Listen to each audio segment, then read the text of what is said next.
Hello and welcome back. This is a continuation of the lecture from September 25th for CMIS 468. And this is the slide where we left off. I was kind of probing to see how many people were keeping up with the reading, and it really sounds like, based on the feedback in class and the kind of lack of thunderous responses to my questions, as well as the recent exam results, that people are not keeping up with the reading. Let me just encourage you to, you got to do the right thing. You got to keep up with the reading, because if I spoon feed it all to you, it's going to take 6 hours a week. But if you keep up with it and you're able to ask good questions based on the material, it goes a lot faster, and really you learn a lot more, and you'll do a lot better when you're trying to pass that certification exam. There are a lot of points in favor of reading more. Plus, it's just a good textbook. So do yourself a favor, crack it open. Well, let's keep going with some of these slides, see how far we can get here. I left off with topologies. So a topology, just a definition you need to know, it's a physical layer concept. It's how your network is laid out, how things are physically connected to each other. And you have to pick a topology that makes sense for your organization. So this is going to be a combination of how cost sensitive your organization is, how much redundancy you want, how much risk you're able to tolerate, as well as availability, speed, all the things that we've been talking about. I do want to make sure that you're comfortable about looking at two different levels of topology. So one is at the local area network level, and the other is at the wide area network level.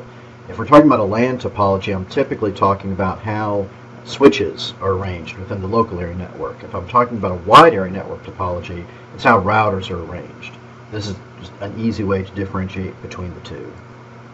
Okay, so the major topologies that the book talks about, so a whole lot of red on the screen, you really need to memorize these layouts, but what I've added in green is to kind of help you distinguish that if you hear a point-to-point topology, you're talking about a wide area network topology, unless, for example, you're just connecting two PCs back-to-back with a crossover cable. Yeah, that's a point-to-point topology. It's like that would be the simplest form of network, right? Two PCs connected back-to-back with a crossover cable. But usually a point-to-point connection is a WAN connection.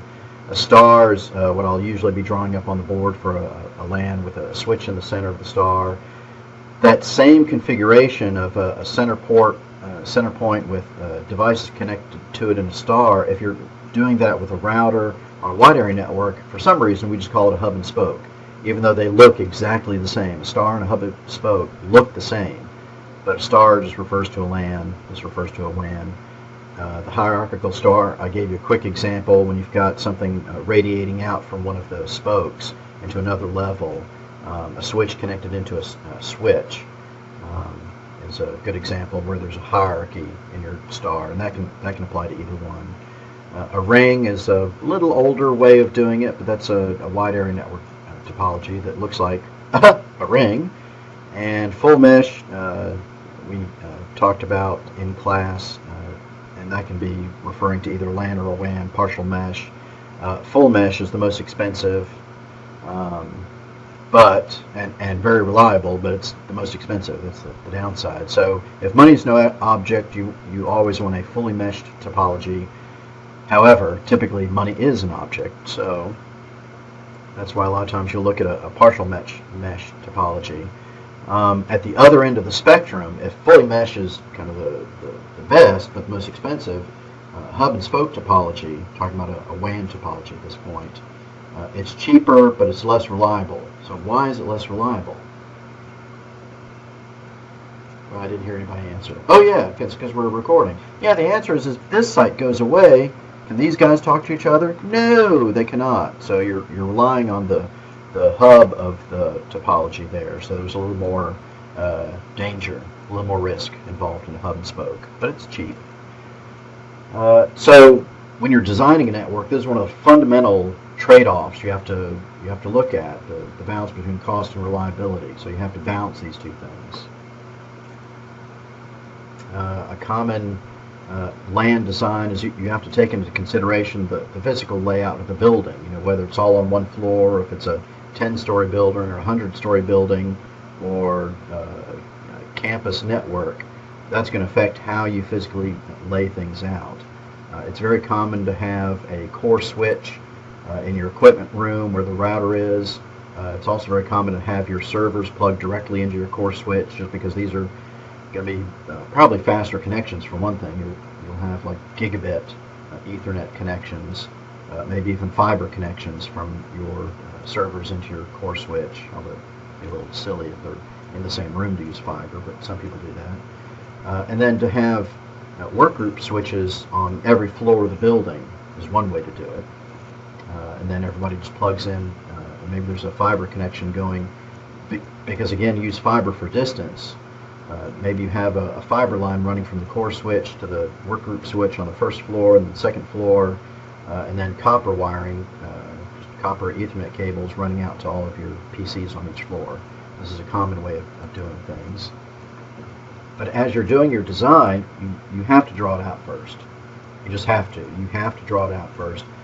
If you want to, you can try to simulate the network. Now, these two pieces of software look the same. You'll see routers and switches and lines connecting them, but the drawing tool is just to create a static picture, whereas the simulation software is going to simulate running traffic. So you're going to configure your switch, whether it's a 10 or 100 megabit or a gigabit switch port, and you're going to pick, what kind of volume of traffic you're going to cram through the network, and it's going to find your bottlenecks for you. But usually they're kind of expensive software to use. So again, when you're drawing things out, the reason you want to draw things out is to find out if you have, and this is my first principle of good network design, to find out if you have any single points of failure. So a good rule of thumb is no single point of failure. No single point of failure. If you have a single router in your design, well, that's a single point of failure, and you have to evaluate the risk. Now, I'm not saying you have to buy 2 routers for every location. Maybe you do, maybe you don't, but you have to weigh the pros and cons. Another way of getting redundancy within a router, and this is more typical, a single router may have redundant power supplies in it. So there'll be 2 power cables running into the back of the thing, and I'll show you in class what that looks like. That's why that router is so big. For one thing, there's 2 power supplies in the back. You can have redundant LAN connections in the back, so it fails over from one connection to another if something goes away. There are lots of ways to build in redundancy into a single box. So just because there's one box doesn't mean you don't have redundancy. But no single point of failure is a really good principle. I'm going to have to show you in class how all this stuff fits together. You're just plugging in Ethernet cables from your router to your switch, from your switch to your to an access point, from the switch to your PCs. But I want to show you how that works in class. That's why I'm starting to bring in stuff for show and tell. And of course, this is what a beautiful data center rack looks like. You've got servers and you've got network gear rack mounted side by side. But usually anything with a bunch of Ethernet ports in the front, you can tell that's networking gear. It's not a server. Just a sidebar, just a note on language. As we jump from chapter to chapter, when I'm talking about port, sometimes I mean different things. Okay, this is just silly, but this is a port, right? A port of call for ships.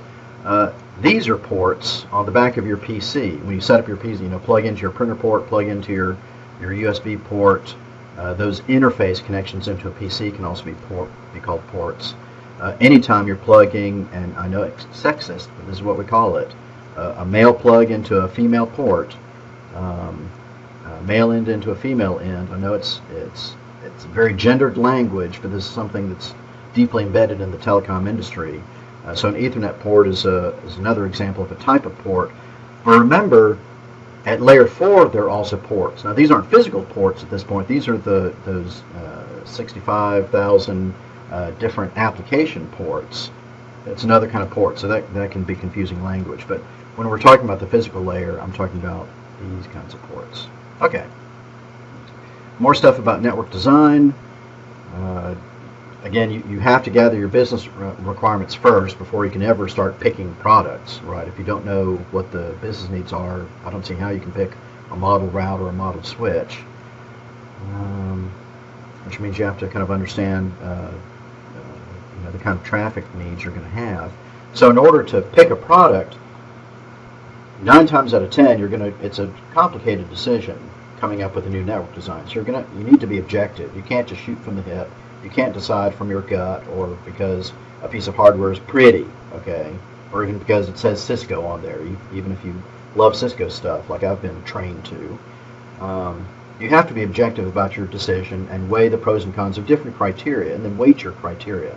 This has nothing to do with networking, right? This is just business management 101. You should have been exposed to decision matrices in other classes, I hope. If you haven't, this is just a very simple one. So cost is not the only factor. In fact, it may not even be the most important factor.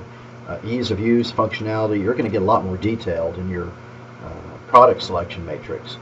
I don't know if any of you are this anal, but if you're buying a car or something, some big purchase, maybe you're going to make a decision matrix. This is an exercise I like to do in class, to ask people what criteria they use when buying a car. And it's fascinating to see the different criteria people use, because different people care about different things when it comes to a car or house. And I did this when I was buying a house. Okay, maybe that's too geeky for you, but you can see how this would be important for the business world. Some other things that I encourage you to look at in your decision matrix are, of course, speed, redundancy, failover, scalability, which means it can scale, it can grow as you need additional ports. You know, what kind of port density, for example, do you have on a switch? How many switch ports can you cram into a single switch? So the switch I showed you in class had 48 ports. If you're running out of physical space in your rack, sometimes port density becomes a big issue, but if you've got a lot of space, then it's not an issue at all.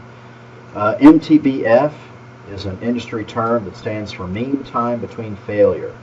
So a lot of times if you're trying to measure the reliability between different makes and models, you can look at the MTBF score for different makes and models, and this should be measured in years, not months. You know, the mean time between failure of the power supply or the motherboard or the port. I talked about density. And then management, I've got in red. I'm not talking about business management. I'm talking about hardware management of the device itself. How easy is it to configure, and to configure remotely? Because you don't want to get up out of your chair and go to the data center to configure it, ideally. Why? Because we're lazy, right? All network engineers are lazy. We want to be managing things from our armchair at home, in the living room, by the fire, with the TV on, the dog in our lap, the laptop in the lap beside the dog, and you're remoting into your switch, into your router, to look at the logs, to look at the errors, to look at the level of traffic, to look for bottlenecks, to set your triggers and your alerts and your notifications. All that management, those are things you pay for in a high-end switch that you don't get in a low-end switch. And it looks like I need to wrap up this section just because of sorry, I've got a little timer that goes off here so I don't run over 15 minutes for a YouTube video. But these are the important things that really need to go into any kind of decision matrix when you're talking about networking. If you're talking about a server, if you're talking about a new application, maybe your decision matrix looks different. If you're looking for a new car, your decision matrix is going to look different. But this is an important way to make the decision objective, not subjective. Okay? We'll pick up from there in just a second. Bye-bye.